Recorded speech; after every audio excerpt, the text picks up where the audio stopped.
2024 సార్వత్రిక ఎన్నికలు సమీపిస్తున్న వేళ అధికార పార్టీ అయిన వైసీపీ అలాగే ప్రతిపక్ష పార్టీలైన టీడీపీ, జనసేన, బీజేపీ రోజుకొక ప్రచారంతో ప్రజల ముందుకు వెళ్తున్నాయనే చెప్పాలి. బహిరంగ సభలతో అలాగే ఇంటింటి ప్రచారాలతో జోరుగా సాగిపోతున్నాయని తెలుస్తోంది.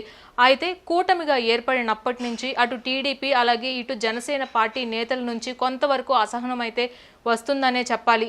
అలాగే ముఖ్య నేతలు అయిన ముద్రగడ పద్మనాభం, పోతిన మహేష్ కూడా తీవ్ర విమర్శలు గుప్పిస్తూనే వస్తున్నారు. అయితే తాజాగా పోతిన మహేష్ కూడా జనసేన పార్టీ అలాగే జనసేనాని పవన్ కళ్యాణ్ పై తీవ్రంగా విమర్శలు చేశారు. జనసేన పార్టీకి ఎందుకు సీట్లు తగ్గించారు అని, అసలు ఎంతో మంది నేతలు ఇలా ఇబ్బందులు గురికావడానికి కారణం ఏంటి అని ఆయన చెప్పుకొచ్చారు. 24 సీట్ల నుంచి 21 సీట్లకి తగ్గడానికి కారణం ఏంటి? నాలాంటి ఎంతో మంది రాజకీయ నేతల భవిష్యత్తును పాడు చేసింది కేవలం పవన్ కళ్యాణ్కి అందిన డబ్బు మాత్రమే అని ఆయన చెప్పుకొచ్చారు. నాకు సీటు దక్కకపోవడం వల్లనే నేను ఎదురు తిరిగాను అని, సీటు దక్కకపోవడం వల్లనే నేను పార్టీ మారాను అని చెప్పుకొచ్చారు పోతిన మహేష్. అయితే డబ్బు కోసమో మిగతా నేతల వల్ల ఆయన పార్టీ మారలేదు అని, అలాగే సుజనా చౌదరికి పల్లకి మోయడం తనకు ఇష్టం లేదు అని ఆయన చెప్పుకొచ్చారు.